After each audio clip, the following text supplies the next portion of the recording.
subscribe to my channel. Baho neza kandi uzugwanire kugera ku nzozi zawe, kandi sobanukirwa intsinzi mu kazi kawe. Gutsinda cyangwa se kugera ku nzozi zawe si ibintu vyizana, ahubwo urabigwanira, urabiharanira. Uko kubigwanira mvuga biragusaba uguhigire mu bintu bidasanzwe, ariko vyose biva mu mitekerereze yawe, uko wiyumvira.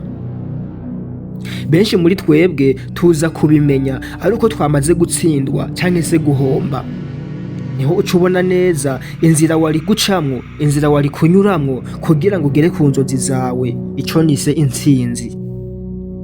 Birumvikana benshi muri twebwe ntidushiramwo inguvu kugira tugere kuri iyo ntsinzi y'ubuzima, kandi intsinzi ni amahitamwo. Kubera iki intsinzi ari amahitamwo? Nyimba ukeneye intsinzi mu kazi kawe, ugomba guhitamwo imyitwarire ya buri munsi. Iyo myitwarire niyo iguha inguvu n'ivyiyumviro bishingiye ku ntsinzi y'ubuzima bwawe. Gabanya imikino n'ubufyinasi muri business yawe uriko urakora. Ugomba kuba seriye mu kazi kawe ka buri munsi. Kwitwara nabi bishobora gutanga inyungu z'igihe gito cyane, rero uravye nabi ukanahomba. Intsinzi y'igihe kirekire iboneka gusa mu myitwarire myiza ya positif ufise, haba muri wewe canke mu bandi, haba muhiri wawe, haba hanze y'umuhiri wawe, muri societe, abo mubana bose. Benshi muri twebwe twizera ivyo twabwiwe ubwacu ku bandi. Nk'akarorero, nduwo abantu bose bavuga ko ndi umunyabwenge, nduwo abantu bose bavuga yuko ndi umunyamahirwe, nduwo abantu bose bavuga yuko ndi umukozi akomeye. Iyi myumvire ishobora gutuma utsindwa mu rugendo rw'ubuzima urimwo. Ugomba guhinduka vyanka vyakunda, ugahindura ivyiyumviro vyawe. Iciyumviro cyo kwemera guhinduka kirakomeye hano, ariko bikore, ego bikore, hinduka. Fata akarorero basi ko umukozi akora cyane. Nivyo, kuba umukozi akora cyane, akorana umwete ni ikintu ciza gose, kandi buri muntu wese yovyishimira, yokwishimira kuba umukozi mwiza.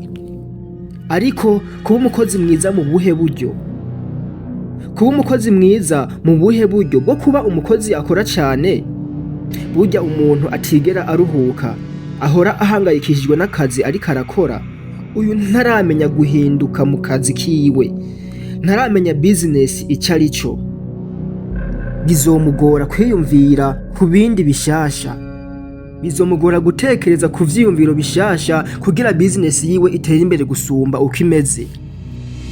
Kandi hari ibintu ugomba kwirinda vyanka vyakunda mu gihe uri muri business runaka. Ugomba kutifata nabi, ugomba kwirinda kugira intege nke, ugomba kudatakaza umwanya. Irinde amakosa runaka mu kazi, kandi ntugire urwitwazo mu kazi kawe, kandi ugomba kwirinda ubuhemu. Ivyo vyose ugomba kuvyirinda iyo uri muri business yawe ukeneye kwitera imbere. Kandi hari ibindi bintu nyifatire myiza umuntu wese igomba kumuranga. Ugomba kugira imbaraga, inguvu muri business yawe. Iyumvire kuri kazoza keza kawe, iyumvire ku ntsinzi muri business yawe, gutera imbere kwayo. Menya neza muri we yuko uri umuntu ushoboye gukora akazi, urashoboye. Kandi ugomba kumenya gushima. Menya neza yuko ugomba kumenya uko wotorera inyishu nziza ku bibazo biza mu kazi kawe ka buri munsi. Kandi uba umukozi mwiza, ukora ivyo ujejwe. Muri business yawe urimwo ugomba kuba imvuga kuri. Ibi bintu nuwabikurikiza bizoshoboka 80% cyangwa se 100% ko business yawe igenda neza. Je mwumva ni Sharifu.